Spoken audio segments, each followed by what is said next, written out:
Hello, everybody. Welcome once more to a great special edition of My Calling. I am your humble host, Vanessa Show, and today we have the greatest reason to celebrate the Lord. Why is that? Because the Lord has given us joy, He's given us life. And what can you give the Lord in return than to say thank you? Are you going to be able that when you meet the Lord on the last day, you say, Father, I fought a good fight.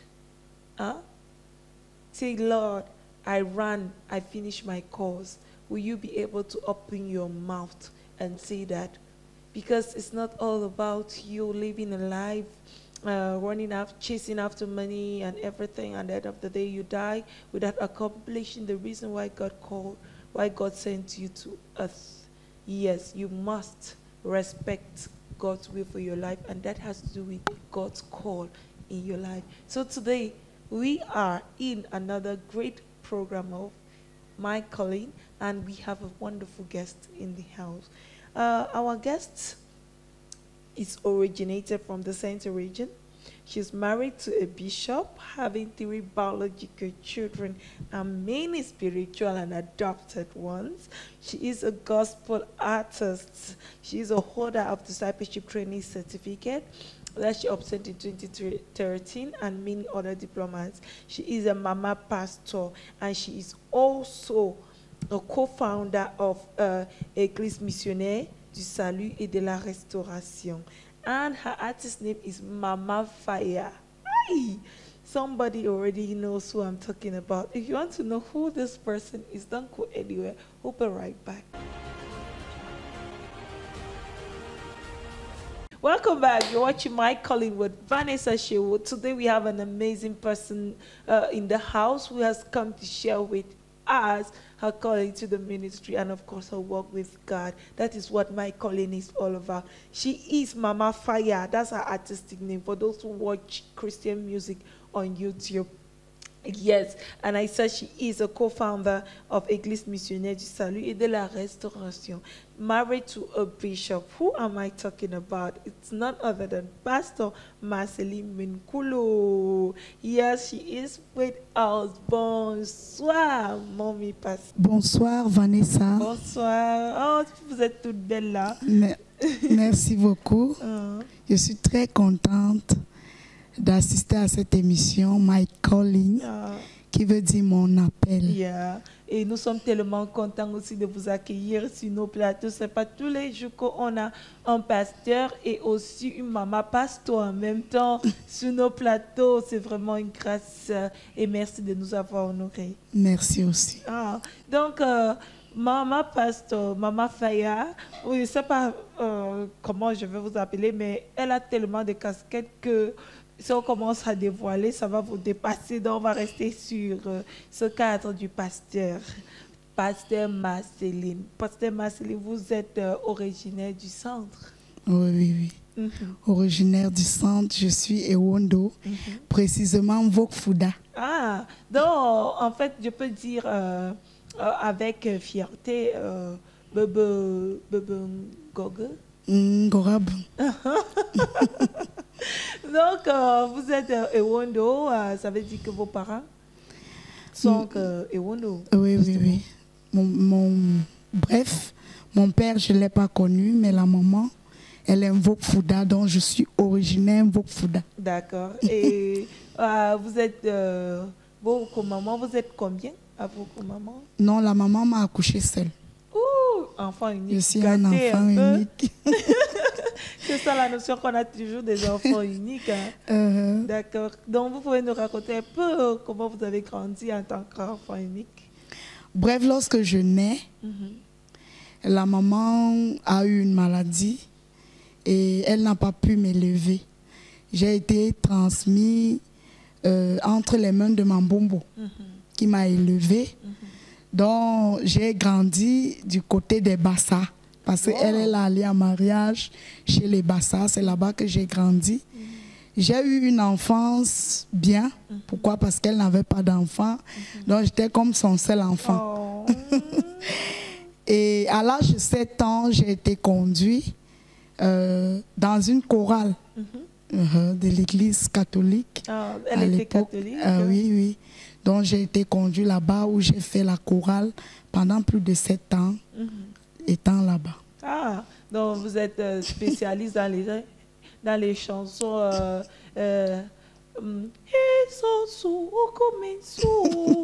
Déjà des sons là, hein, ça donne Oui. justement. Donc, et comment se fait-il que Pasteur Marcely, que cette jeune fille unique, bébé de sa maman, église catholique aujourd'hui, on l'appelle pasteur? Pas sœur, hein, parce que normalement tu devais finir sœur. Qu'est-ce qui se passe? Je ne comprends pas. Bref, en 2006, je suis quittée là-bas parce qu'il fallait venir continuer les études en ville. Et précisément en 2007, j'ai eu un problème qui a failli me coûter la vie. Wow. Et là, j'ai été conduite dans une église. Et dans cette église, j'ai rencontré un pasteur que je ne peux jamais oublier. Quand je suis arrivée, j'avais mes problèmes. Hein. J'étais très, très réticente envers les églises de réveil parce que j'avais eu des informations pas bonnes par rapport à ça, parce que les connaisseurs des églises disaient que oh, là-bas c'est la folie, là-bas c'est ceci, sont les sectes. C'est une notion en fait que beaucoup de gens, jusqu'à aujourd'hui, ça n'a pas encore quitté certaines personnes. Vraiment. Surtout les anciens, là, les vieux dans notre société, ils se disent toujours que les églises de réveil sont... Bref, en cette même année-là, je bénis le Seigneur pour cette année parce que ça a été une bénédiction cette année-là. Je l'ai rencontré et du coutement, il me dit, tu seras une grande servante de l'Éternel. J'ai dit, moi, servante de l'Éternel, hey, j'ai mes problèmes. Je suis venue pour ça. Et bref, ça a été le début où je donne ma vie au Seigneur. Wow. Donc, au lieu de partir à l'église catholique, toi, tu vis avec tes problèmes à l'église de réveil. Ça veut dire que tu croyais que là-bas, quand même, il y avait une solution? Et déjà, même dans mon enfance, je n'étais pas trop dans les récitations des prières. Donc, quand je priais, je parlais à Dieu directement. Je n'étais pas trop dans les chapelets. Je n'ai pas trop grandi dans ça alors que j'étais dans l'église catholique. D'accord. J'avais une notion de la vie. Je me disais qu'il fallait parler à Dieu directement. Donc, ça fait quand je me suis entrée dans le réveil, ça n'a pas été difficile pour moi de m'adapter. Wow. C'est la manière que les gens priaient était un peu difficile pour moi, mais je me suis rapidement adaptée. Waouh, ça c'est intéressant. Waouh. Et comment est-ce que vos parents, c'est-à-dire ta mère, comment elle a pris ça? Ça n'a pas été facile dès le départ, parce que l'église de réveil n'est pas vraiment accueillie déjà dans la société et dans la famille, jusqu'à ce que beaucoup de choses ont été faites et le Seigneur a fait grâce, elle a compris. Oui. Beaucoup de choses. Beaucoup de choses, des délivrances, beaucoup de changements dans mon caractère, ma manière de voir les choses. Veut vraiment comprendre quand vous dites beaucoup de choses. Beaucoup de choses, oui. L'enfant qui était brutal, colérique, je deviens du côtement souple, je peux déjà demander pardon facilement, dire waouh, le lieu où tu pars là est vraiment un lieu merveilleux. Waouh, c'est ça l'histoire qu'on veut entendre. Le Seigneur change toujours les cœurs durs et dès qu'ils entrent dans ta vie. Et à quel moment avez-vous décidé de donner votre vie au Seigneur? Bref, en 2007, là, je ne peux pas dire que j'ai donné ma vie au Seigneur parce que j'avais un problème. Et à base du problème, j'ai vu la main de Dieu. Mais c'est en 2009 que j'entre dans les eaux de baptême, que j'accepte Christ dans ma vie, que je décide de marcher avec lui. C'était en 2009. Et pendant ce temps-là, j'ai vu les choses autrement. J'ai commencé à m'approprier Christ, dont je voyais, quand je n'allais pas à l'église, c'était comme si j'avais un poids. Donc, il Pourtant, avant, fallait y c'était pas aller. ça. Oui, avant, c'était pas ça. J'allais parce que je savais qu'il y a la prière. Il faut que j'aille à la prière. Le culte de dimanche ne m'intéressait pas. Le culte d'enseignement, c'était pas mon partage. Mais le jour où on dit non, grande prière de délivrance, je serai là-bas. Mais en 2009, j'ai compris la chose et j'ai décidé de donner ma vie au Seigneur. Alléluia. Quelle histoire tellement intéressante. Et quand vous avez donné votre vie au Seigneur, je crois bien parce que je vois que vous êtes chantre. Ça veut dire que vous avez intégré la chorale? Oui, en fin d'année 2009, mon oncle également, qui était déjà dans une église depuis, qui a commencé à travailler et a ouvert une cellule chez nous, au salon, à la maison. Et une cellule qui n'a pas vraiment été bien accueillie parce que c'était difficile. On attendait parfois que la maman ou la grand-mère ne soit pas là. On commence le culte et dans cette cellule, j'ai commencé à chanter. J'ai commencé à faire des louanges, les adorations. Et je me sentais dans ma chose comme si que j'étais depuis dans la chose. Donc c'est par là que je peux dire que dans le réveil, je commence à chanter pour le Seigneur. Vous avez découvert un autre don que le Seigneur vous a donné, un don que vous utilisez aujourd'hui. Oui, oui. Et je vous invite donc à regarder un cadre de méditation qui sera diffusé sur cette chaîne. Vous allez en savoir plus sur son don. Et donc maintenant, à quel moment dans votre marche chrétien vous avez reçu l'appel de Dieu? Ok. Appel pastoral, parce que d'accord. faut être précise. Bref, en 2010, j'entre dans l'école de formation des disciples. Oui. Et là-bas, j'ai commencé à comprendre beaucoup de choses. Et la toute première fois que mon pasteur m'a donné l'exhortation, j'ai parlé sur l'appel. Je disais, accepte ta nouvelle vie. Wow. Parce que beaucoup de personnes sont dans l'église, mais n'acceptent pas la nouvelle vie qu'ils ont reçue. Ils veulent venir à l'église avec leur ancienne vie. Oui. Et ils trouvent que c'est difficile. Pour moi, je n'ai pas trouvé que c'est difficile. Parce que quand je donne ma première exhortation, j'ai dit, accepte ta nouvelle vie. Parce que déjà, avec la nouvelle vie, j'apprends à parler aux aînés humblement, avec humilité, avec loyauté, avec simplicité. Dans ma nouvelle vie, je connais déjà que le vol est un problème. Dans ma nouvelle vie, on peut me réprimander et je reconnais ma faute et je m'humilie.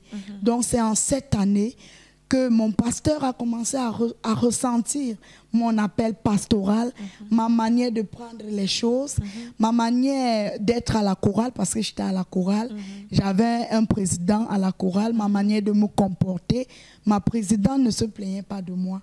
Donc, du coup, j'ai été intégrée dans le groupe des serviteurs en 2010, Hallelujah. que j'ai commencé à servir à l'église.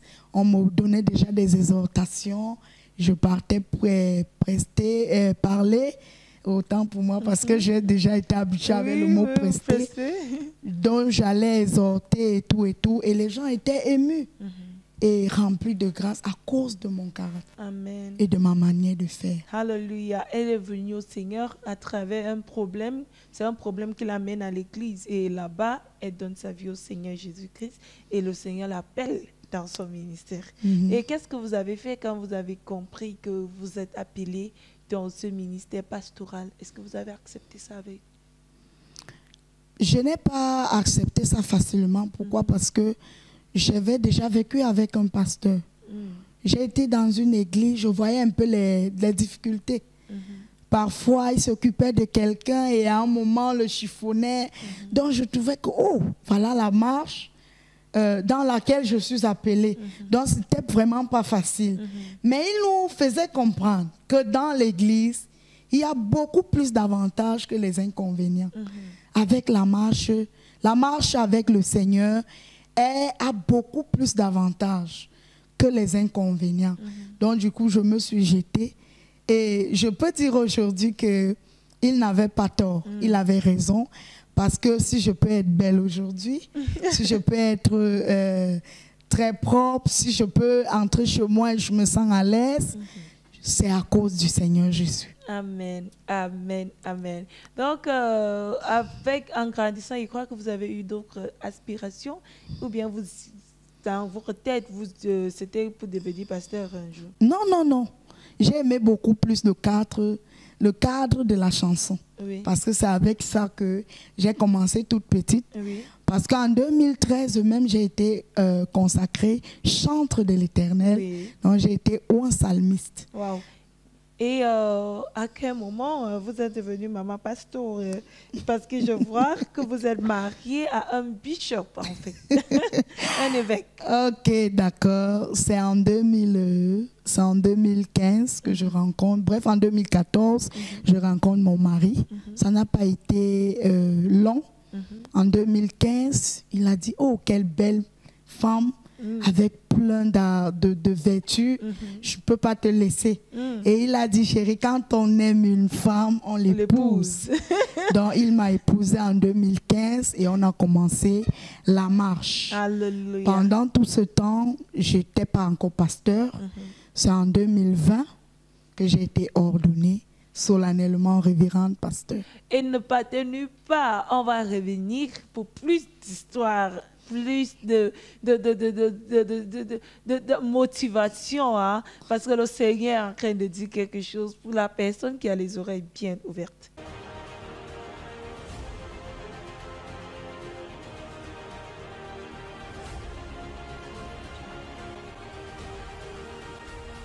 Welcome back. We are with Pastor Marceline Minkulu, who is sharing with us how she was called into the ministry. Remember, she told us that it was a problem that brought her to church. And when she came to church, she found Jesus. Jesus entered her life and turned things around for her good. And through that, many people believed that God has really transformed her. And today, she is here to testify of the goodness of the Lord and, of course, to share with us how far God has been faithful and how God has been taking her and her husband through, because, of course, she's married to a minister of the Lord. Vous étiez en train de dire que c'est en 2020 que on vous a consacré pasteur. Et je lis que vous êtes fondatrice, cofondatrice de l'Église missionnaire du salut et de la restauration. Oui, oui. Bref, quand nous nous marions en 2015, nous n'étions pas au Cameroun. Nous étions au Tchad. D'accord. En mission là-bas parce qu'il était en mission et je suis allée le retrouver. On s'est mariés là-bas. Et quand nous revenons de là, c'était en 2017.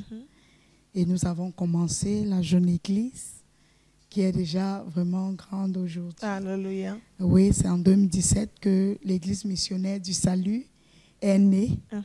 Abréviation émissard. Yeah. Oui, c'est en 2017 que l'église est née. D'accord. Émissard, vous pouvez nous dire comment émissard a grandi?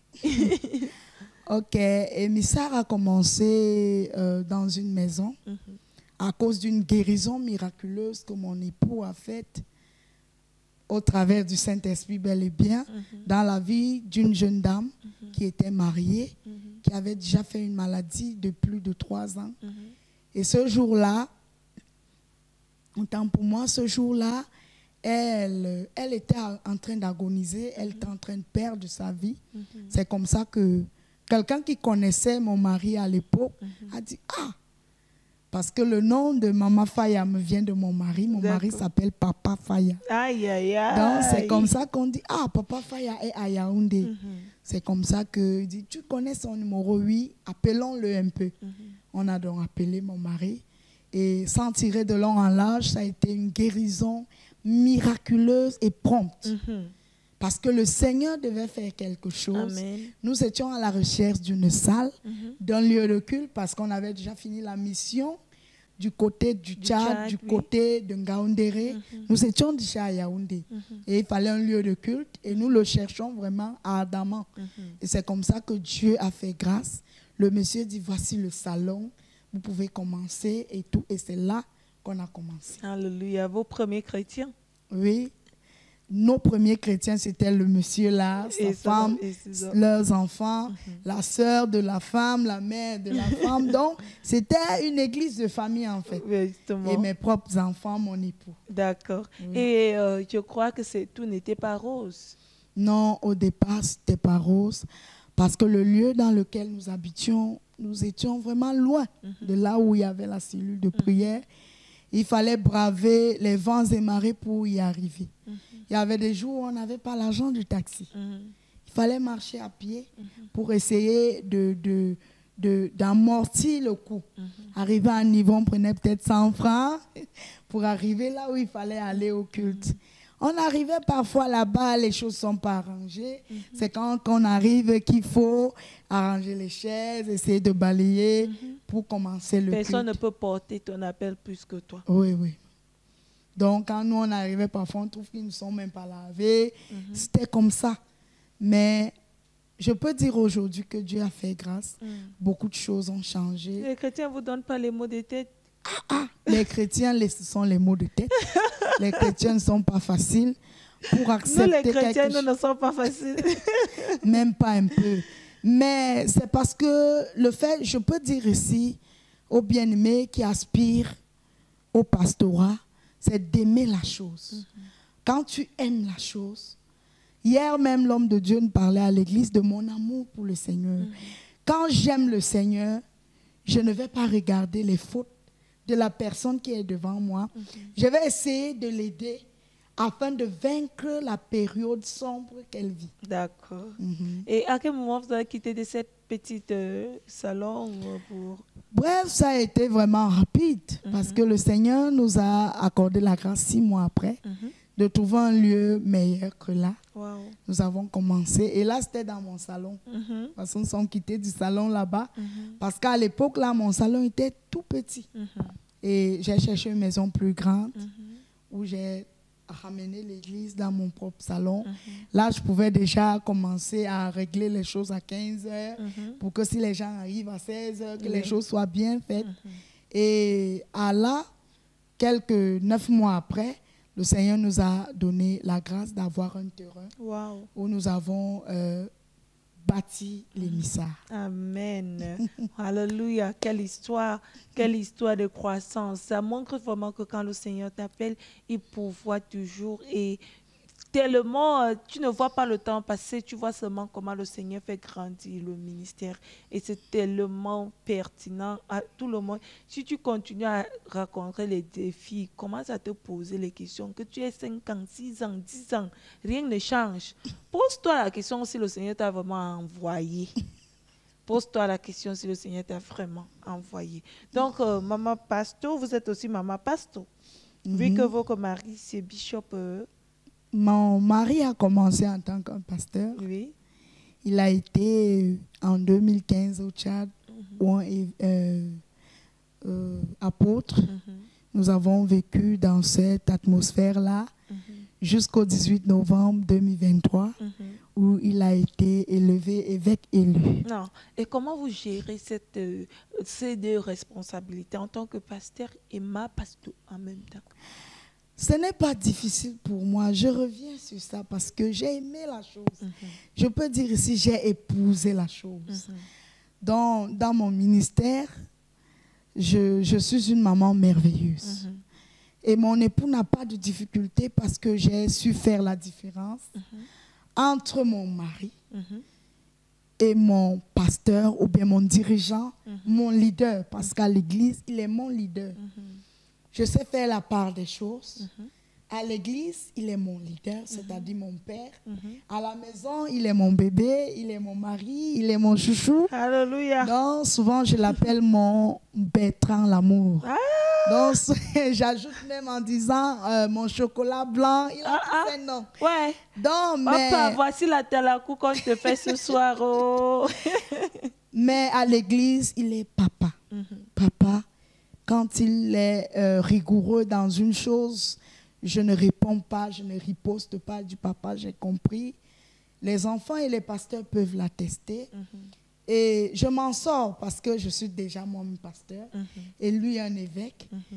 Mais ma casquette de pasteur est sous un leadership que je dois de respecter. Amen. Vraiment, c'est tellement important. Ça vous a jamais traversé l'esprit que comment voir beaucoup de jeunes pasteurs aujourd'hui, ils disent qu'ils veulent que les ministères grandissent massivement. Ça vous a jamais traversé l'histoire de tremper, faire quelque chose? Ça ne m'a jamais traversé l'esprit. Parce que déjà, j'ai un esprit grand. J'ai un esprit grand. Je sais me sentir à l'aise avec ce que Dieu me donne. Si quelqu'un me voit comme je suis, il dira « Ah, cette femme est bourgeoise. Pourquoi? Parce que dans mon école de ministère, j'ai su apprendre beaucoup de choses. J'apprends beaucoup et ça me maintient dans une substance sans pouvoir me plaindre. Donc, je n'ai jamais eu en idée d'aller tremper, d'aller porter des bagues. Déjà que je ne mets pas les bagues, je mets la mienne que mon époux m'a mise. Ouais. Mon époux, donc je me sens à l'aise avec et je ne veux pas m'encombrer.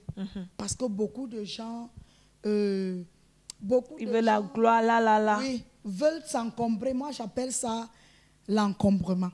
Parce que là, il faudra des conditions, il faudra beaucoup de choses, il faudra. Je sais qu'avec Jésus, je suis libre. Alléluia. Vraiment, c'est pertinent ce que vous dites.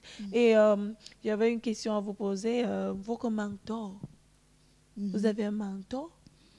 Oui, j'ai un mentor. Un mentor, c'est mon mari. Oui. Mon mentor. Oh. Donc, non seulement il est mon époux, il a su dominer dans tous les sens. Aïe, aïe, aïe, aïe. Il faut que je voie cet homme de Dieu pour lui donner un coup là. Vraiment, c'est formidable. C'est vraiment formidable de savoir qu'il y a quelqu'un sur qui vous pouvez vous appuyer quand ça ne va pas. Parce que je crois que dans chaque ministère, il faut ça. Oui, Personne ne peut s'en sortir seul. Non. Vous avez besoin de quelqu'un qui peut prier pour vous quand ça ne va pas. Donc, ma pasto et ma pasto, aujourd'hui, si, quand vous regardez votre vie, est-ce que vous avez des regrets? Non, je n'ai pas de regrets. Parce que Dieu a su progressivement me rendre heureuse. Au début, ce n'était pas le cas parce que les choses n'étaient vraiment pas comme je voulais. Il y avait beaucoup de difficultés que je rencontrais. Je ne peux pas dire que je n'étais pas heureuse parce qu'avec Jésus, j'étais comblée. Mais dans ma vie quotidienne, il y avait les manquements qui m'amenaient parfois à avoir un peu, pas de regret, un peu de lamentation, pas de regret. Mais je ne peux pas dire aujourd'hui à un bien-aimé qui veut servir Dieu ou qui veut accepter Christ dans sa vie que je regrette. Non, je suis très heureuse. Déjà Ça que j'ai voulu un époux, ça se voit, hein? Dieu m'a donné un époux merveilleux. Dieu m'a donné des merveilleux enfants. Parce que mon petit garçon à 7 ans, il joue à la batterie. J'ai ma grande fille qui chante et qui a été chante. J'ai ma deuxième fille qui chante très bien. Donc, je suis très heureuse. Ma famille, c'est une famille de Lévites. Donc, je suis très fière. Amen. Wow. Quand il vous voit parler avec la joie, le sourire, je comprends. Vous ne mentez pas. Elle est sincère. Que le Seigneur vous bénisse vraiment, Amen, femme de Dieu. D'habitude, nos bouches sont habitués à dire homme de Dieu. Donc, que le Seigneur vous bénisse énormément. Amen. Donc, pasteur, si on vous demandait de dire quelque chose, selon votre expérience avec le Seigneur, à un jeune qui nous regarde aujourd'hui, qui se dit, j'ai besoin que la femme s'y parle dans ma situation, qu'est-ce que vous allez dire? Ok, je vais dire à une jeune femme, à un jeune homme qui veut entrer dans l'œuvre de Dieu. J'ai compris une chose, la Bible nous déclare, jette ton pain sur la surface des eaux, avec le temps tu vas le retrouver. C'est-à-dire, je veux te donner un conseil, toi qui me regardes, c'est que quand tu acceptes Christ, ne regarde plus derrière toi. Parce que si tu essaies de regarder derrière toi, Le peuple d'Israël a eu la difficulté au désert parce ils se sont rappelés des melons qu'ils mangeaient en Égypte, alors que Dieu a prévu, Canaan a prévu un lieu où allait couler le lait et le miel. Donc, ce que je peux dire à quelqu'un en ce soir, c'est que ne t'inquiète plus de ton passé. Quand tu commences à servir le Seigneur, jette-toi, continue seulement. Ne regarde pas les erreurs et les difficultés que tu vas rencontrer. Continue à marcher. Ce qui est au bout du tunnel, il y a une belle chose qui t'attend là-bas. Amen. Continue de marcher. Continue. Marche, marche. Parce que le Seigneur, quand il te donne une vision, il prévoit toujours les bénédictions qui vont suivre. Donc, ne crois pas que c'est fini pour toi. Le Seigneur est là. Amen. Merci beaucoup, ma pasteur. Et quand vous regardez votre église missionnaire du salut et de la restauration d'ici, quand vous ne serez plus, est-ce que vous êtes sûr que c'est le ministère, que vous avez formé les gens qui sont capables de continuer avec ce ministère? À mon niveau d'expérience, je peux dire oui. Parce que nous avons beaucoup d'enfants. La Bible dit qu'il y a beaucoup d'appelés, mais peu sont élus. Dans plusieurs des enfants que nous avons, nous pouvons déjà attester qu'il y a 2 ou 3, que lorsqu'un cas arrive aujourd'hui, un peut dire, je ne peux pas laisser que le nom de papa meure. L'autre peut dire, je ne peux pas laisser que le nom de maman meure. Donc moi, je peux attester ici que si je ne suis plus aujourd'hui, si mon mari n'est plus aujourd'hui, l'émissaire ne peut pas mourir. L'œuvre continue. L'œuvre continuera. Parce que c'est ça le but. Ça sert à quoi de rassembler les gens que dès qu'on ferme les yeux, l'église se divise. Donc c'est ça justement ce que je voulais entendre et je suis fière de savoir qu'il y a les disciples